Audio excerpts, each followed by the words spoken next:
According to the Mayo Clinic, exercise and stress relief are related. How can exercise be beneficial to us? Number 1, it pumps up your endorphins. These are the neurotransmitters in your brain that give you the good feelings. Number 2, it's meditation in motion. When you focus your attention on one thing, you can try to gear it away from negative things. Number 3, it improves your mood. Exercise can be a staple in our daily lives. It can help build up our self-esteem or confidence, relax us, balance our bodies by ridding us of tension or overactiveness, improve our sleep, lessen depression and anxiety, and it also physically improves our body's well-being. If you feel you are overwhelmed or stressed, try exercising. If you create a schedule for it, then that's even better. A walk or jog might help clear your mind. When you balance your body with healthy diet and exercise, it should help to lessen the built-up tension and keep us from lashing out on loved ones. Make sure your children get plenty of exercise too, because children can easily start acting up if they have nothing to take their hyperactiveness out on. Diet is equally as important, if not more important, as is exercise. Lately, scientists keep releasing new reports on how too much refined sugar can have negative and adverse effects on adults and children, which can lead to many bad things like waves of mood swings, including highs and then low crashes, and nasty side effects. Let's all try to reduce our sugar intake, especially for your children too, sooner rather than later. You kind of have to think of your body as a machine or a science experiment. Let's try lowering refined or processed foods and switch to natural foods like vegetables and the sugars found in fruits. Even those fruit juices, soda pops, and delicious beverages are filled with sugar. We have to get back on the natural track, the way our bodies are intended to run, in order to balance ourselves out again. Trust me, you and your children will benefit, physically and mentally. Build routines in your household to lessen tension and stress. Isn't life easier at work when you have a plan or a calendar that's written out? Why don't we try it at home? If your family is stuck at home together for the time being or most of the time, it can become easier on everyone if they know the usual routine or what's expected of them. It helps lessen arguments or anxiety when routines are in place.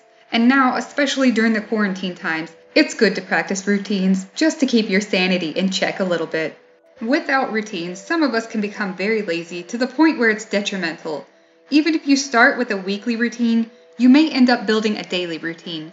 There are those who love to plan, and there are those who tend to procrastinate. It may benefit you to know what meals you're cooking for the week, or when your children's homework, reading, or nap time is, so you can plan around their schedules.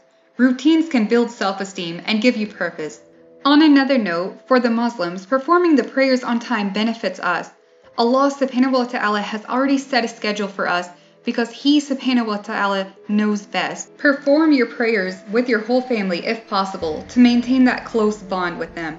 Build your child's confidence by letting him or her perform the adhan and make dua out loud each time you pray, rotating, so they all have their turn. When we pray as a family, it shows everyone that we are a unit and we are all equal and important. Everyone is loved and should be celebrated.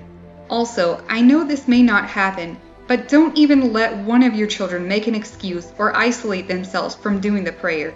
They need to feel equally important and included in all family agendas. Sometimes, even if everyone is in a bad mood, joining together to fulfill the prayer might help eliminate those feelings. And if not, they need to learn how to manage those feelings. Most importantly, the prayers humble ourselves and create mindfulness of ourselves and of Allah subhanahu wa ta'ala. The last thing that we can try to do to relieve our conflicts is going back to the basics and trying to see the best side of the person you're in conflict with. I know it's extremely hard to see things clearly when we are so angry with someone, but you may have to dig deep and remind yourself of all the positive things about the person you're in conflict with. When the one we are arguing with is talking, are we trying to internalize it and hear the words more positively while we process them? Or is all that we are hearing nasty negativity, and is our brain focusing on the worst words and making them sound even uglier?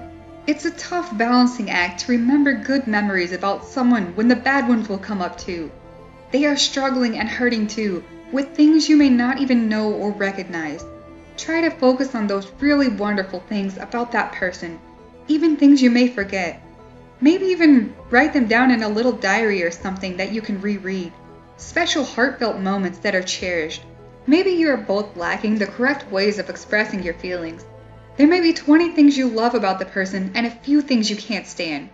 Is it worth it to keep up the fighting? After all, you've probably came a long way with this person, or you've built a strong relationship with them.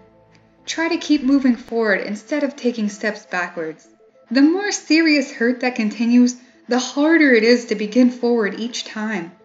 Instead of trying to win the fight, can we try to look back on each fight and say, I don't want to be the person who causes you hurt anymore, and I'm not going to be that person. Try to see the best in everybody. Allah make us from amongst those who see the very best in every being, and guard us from the evils of this world. Ameen. Consider these tips the next time you are struggling. It will take time, and everything takes time and patience. Everyone's situation is different. Communicate with your family, and that's a whole separate point that I didn't touch upon because it's a very serious and individualized matter. There are licensed professionals for aiding in communication with your spouse or loved ones. Allah bless each and every one of us, guide us and help us to better ourselves amongst those who love us and amongst those who dislike us. May we grow in knowledge and goodness and not in anger. Assalamu alaikum wa rahmatullah wa barakatuh. Subhanakallahumma wa bihamdika ashhadu an la ilaha illa ant astaghfiruka wa atubu ilayka.